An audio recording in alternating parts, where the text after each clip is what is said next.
Now turn to Section 1. Section 1. You will hear an interviewer asking an interviewee called Lee to do a questionnaire on residency in the North. First, you have some time to look at questions 1 to 5.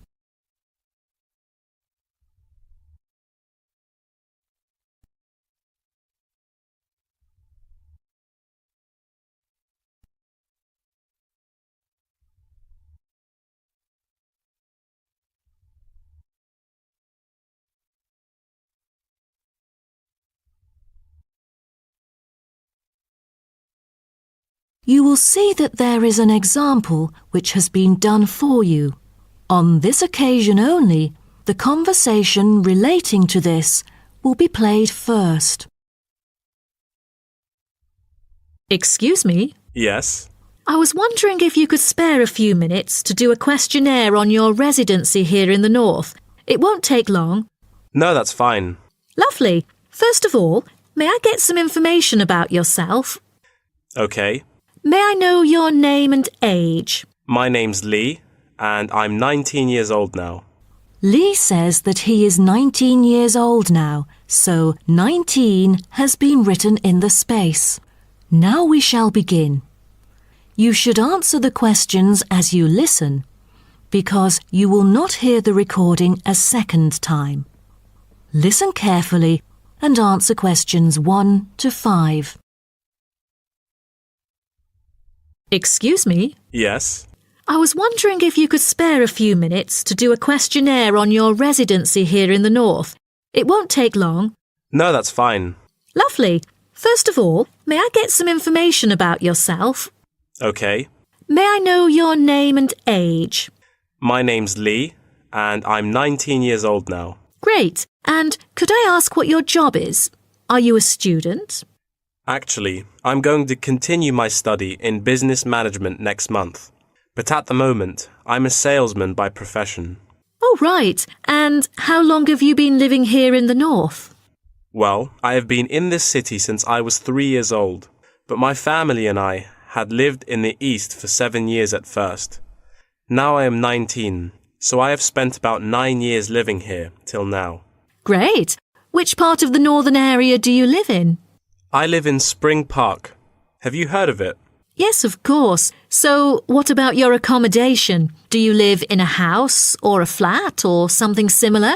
I used to live with my family in a big house, and now I'm living in an apartment with 2 of my friends, who are my colleagues as well. Oh, right. And one more question. What means of transport will you take when you need to go somewhere? If it's not too far away, I'd prefer to go on foot or by bicycle. If there is a long way to go, I take the train or sometimes a cab. I rarely take buses because I think the most important things to keep in mind are time and comfort. Great. Thanks. Before you hear the rest of the conversation, you have some time to look at questions 6 to 10.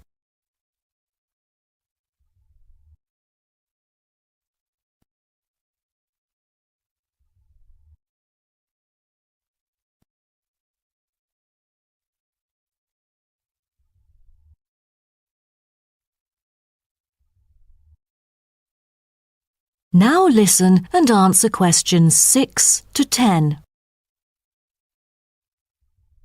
Now, let's go to the second part of my questionnaire.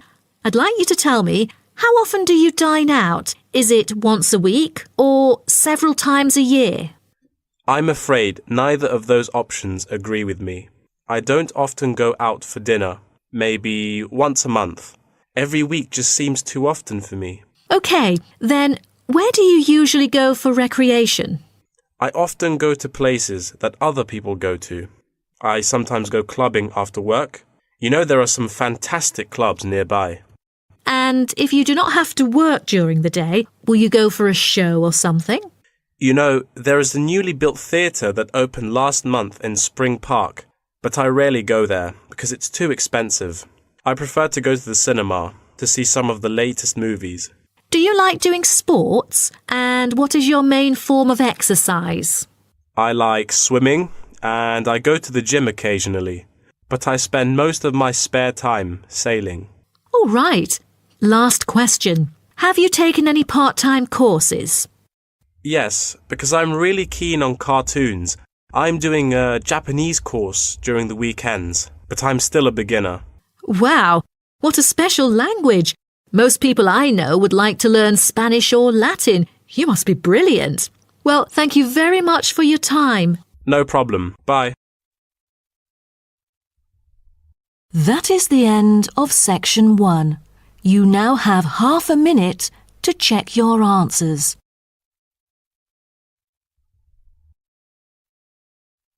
Section 2. Section 2. You'll hear a talk about tourism in the mining community. First, you have some time to look at questions 11 to 15.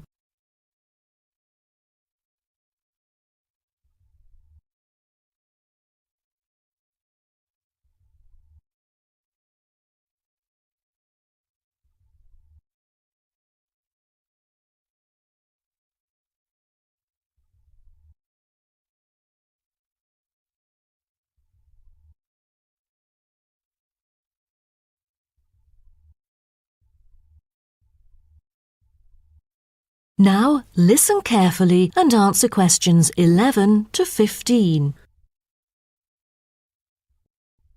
Hello, I'm delighted to welcome you to our mining community and very pleased that you're interested in the ores and pits of this area. I think you'll be pleasantly surprised with your special experience here. Now, let me start by giving you some warnings on safety rules and regulations. Rule number 1, always wear safety equipment. There is a litany of safety equipment that mining workers use for their protection, from helmets to safety glasses and gloves. It is essential that all workers wear the necessary safety equipment at all times.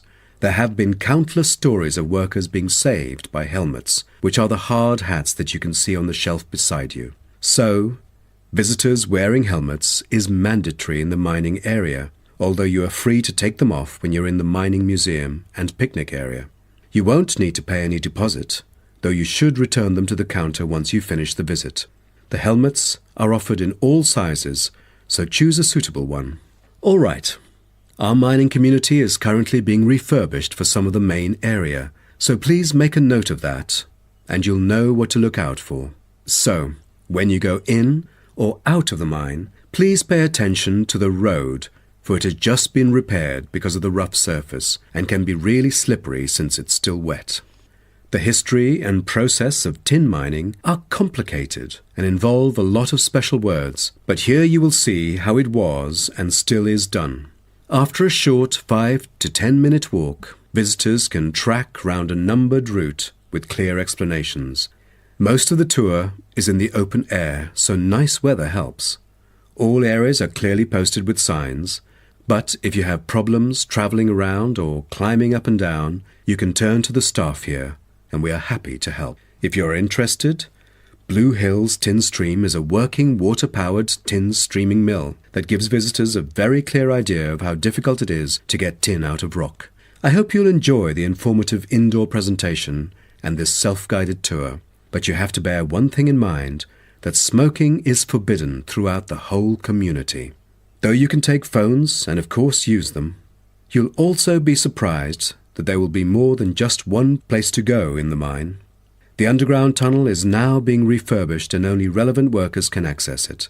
But it will soon be all finished, and I believe it's a lovely place for you to explore around. Don't forget to wear protective clothing. It's mandatory. Before you hear the rest of the talk, you have some time to look at questions 16 to 20.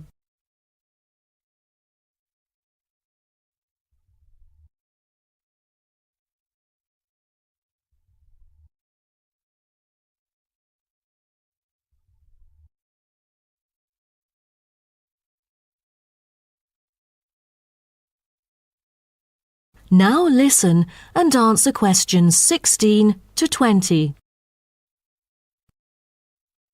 Now, let's start by seeing where you can go.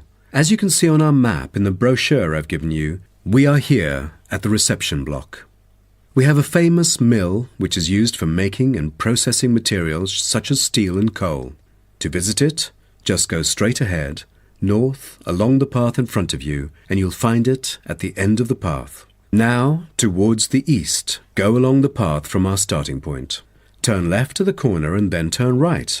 There is a car park at the east end of the lane. To the west, there is a museum. Past the shop, around the crossroads, and it is just located at the west end of the road. And by the way, the shop is specialized in selling a variety of ore-related souvenirs, including key rings, postcards, tin-made Lewis chessmen, and even Roman soldiers which are made from beautiful pyrite. If you are interested in the laboratory where scientific experiments, analyses and research are carried out, it is situated at the southern part of the park, opposite the shop. I bet you'll be happy to hear that this laboratory is also used for gold and crystal refinement. So don't miss this one for the sake of it. I assume by this time you'll all need some rest and refreshment.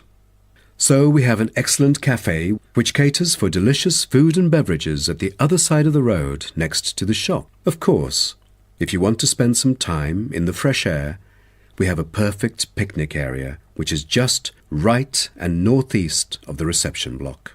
Further east, there is a path leading to the northern part of the park, and at the end of it is the toilet. Now, most of the visitors would choose to use the mailbox and send the beautiful postcards to their friends. To reach it, just... That is the end of section 2. You now have half a minute to check your answers.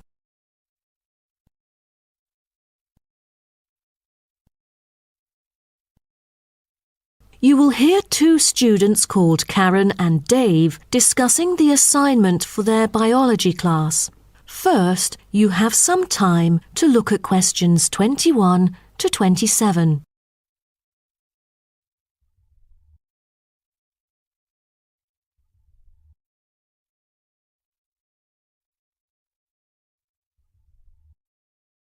Listen carefully and answer questions 21 to 27. Hi, Dave.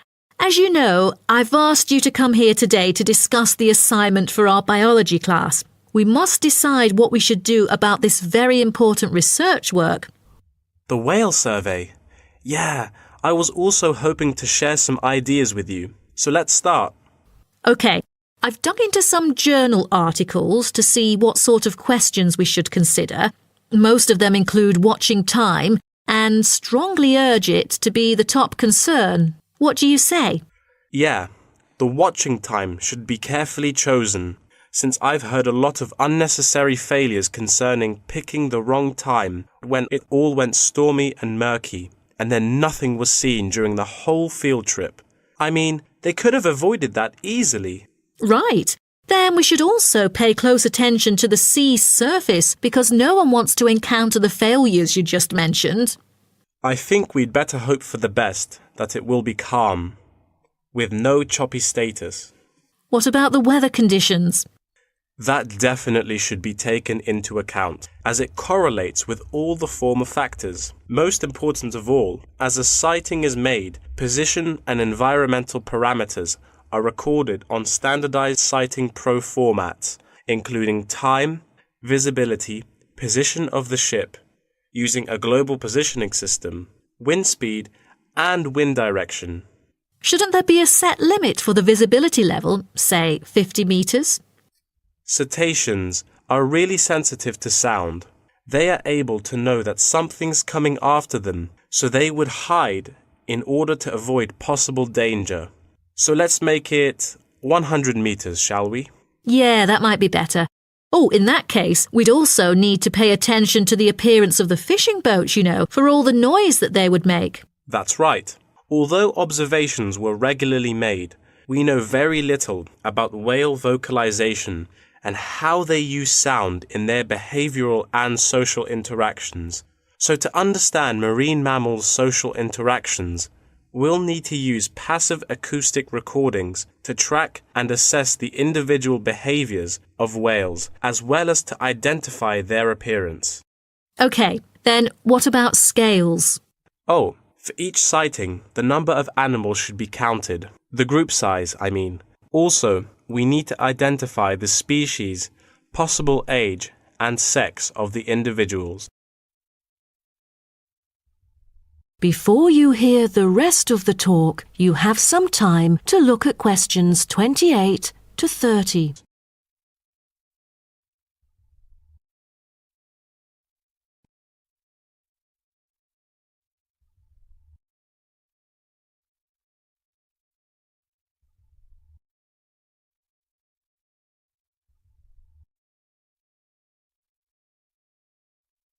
Now, listen and answer questions 28 to 30. Speaking of identifying species, we need to find out the unique physical features of each whale. Let's start with the sperm whale. The sperm whale is the largest toothed whale, yet it's only a quarter of that of the blue whale. Its unique body is unlikely to be confused with any other species, and that distinctive shape comes from its very large, block-shaped head, which can be 1/4 to 1/3 of its length. The sperm whale's flukes are triangular and very thick. It has a series of little bumps on the back of its fluke instead of having a dorsal fin. The largest bump is called the hump by whalers and can be mistaken for a dorsal fin because of its shape and size. Then there is the northern right whale. Right whales have round bodies with arching rostrums, V-shaped blowholes, and dark grey or black skin. The most distinguishing feature of a right whale is the rough patches of skin on its head, which appear white due to parasitism by whale lice. It has no back fins at all. The blue whale's body can be various shades of bluish-grey dorsally and somewhat lighter underneath. It has a long, tapering body that appears stretched in comparison to the stockier build of other whales. The head is flat, U-shaped, and has a prominent ridge running from the blowhole to the top of its upper lip. Lastly are the minke whales. They are the second smallest baleen whale. The minke whale is black, grey or purple in colour. Common minke whales are distinguished from other whales by a white band they have on each flipper. Their long back and tiny dorsal fin, 2/3 of the way down their back, is quite distinctive. That is the end of section 3. You now have half a minute to check your answers. Now turn to section 4. Section 4. You will hear part of a lecture about the biography of Samuel Cunard and his shipping company. First, you have some time to look at questions 31 to 40.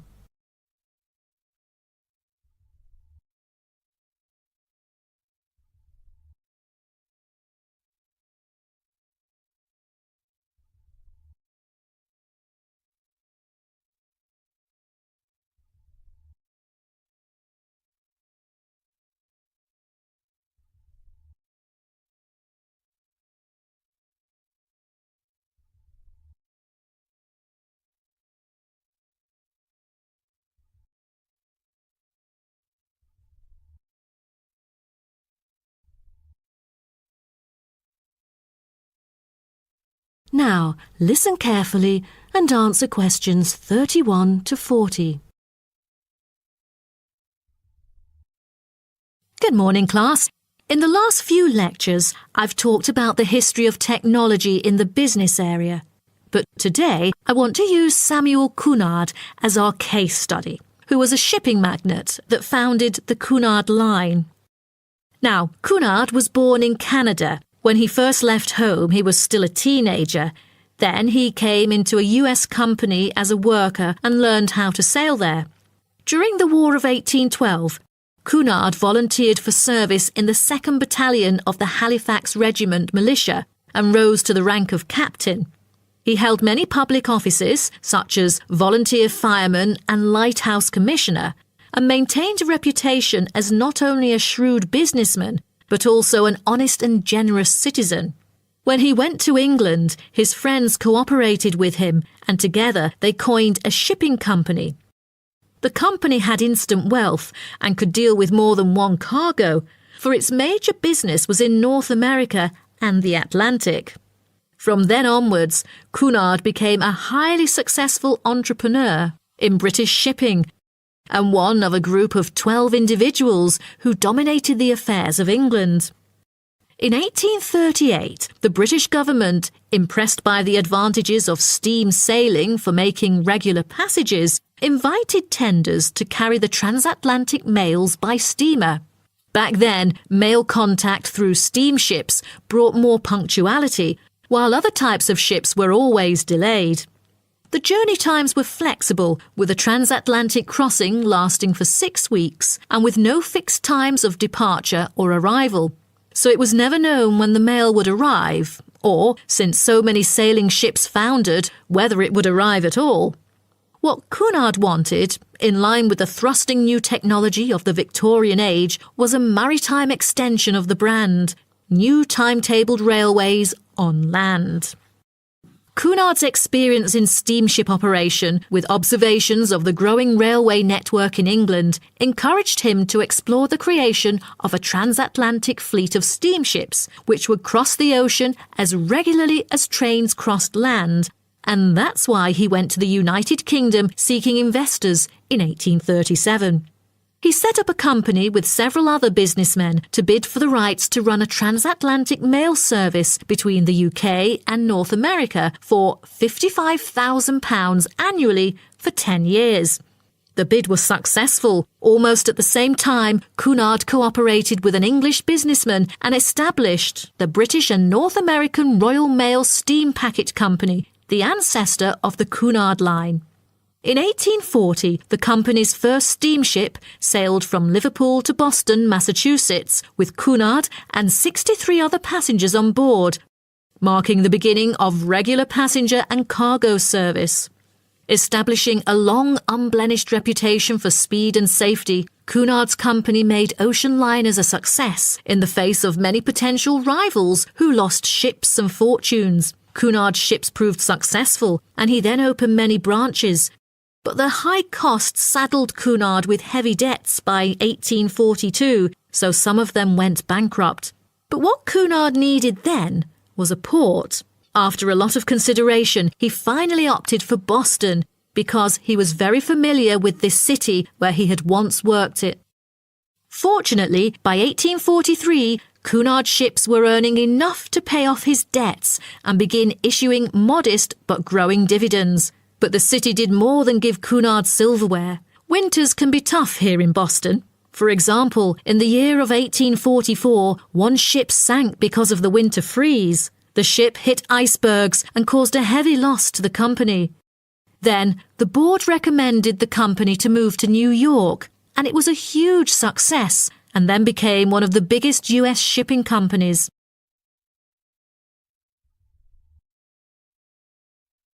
Cunard himself made safety his priority, and to this day, Cunard has never been responsible for the loss of a single passenger or a single mail bag on the Atlantic run. Cunard's conservative nature enabled his company to see off rivals and to take a measured and steady approach when it came to the introduction of new technology like radio communication. In the early years of his career, Cunard took a prominent part in community activities and various charitable organisations, as well as mercantile affairs which extended throughout the Atlantic provinces. Back then, there were hardly any entertainment facilities on board. In order to make sure that the passengers could have a comfortable journey, newspapers were printed on board. Cunard was gratefully remembered for employing his capital in shipbuilding activities in the hard times of the 1830s because this enterprise had circulated money where there would otherwise be poverty and stagnation. His competitiveness and his obsession not to waste time were important characteristics of his personality. Prior to 1912, the shipping line had focused on speed and soon was renowned for its velocity and safety. Although early in life Cunard was imperious, he learned diplomacy and became a skillful and persuasive negotiator. His contemporaries admired him for the contribution to transatlantic communication by the line popularly called by his name. After that, for affluent transatlantic passengers, Cunard brought new levels of luxury to ocean travel. Lavish suites, a swimming pool, gymnasium, ballroom, electricity, and more, just like that of luxurious hotels. OK, so does anyone have any... That is the end of section 4.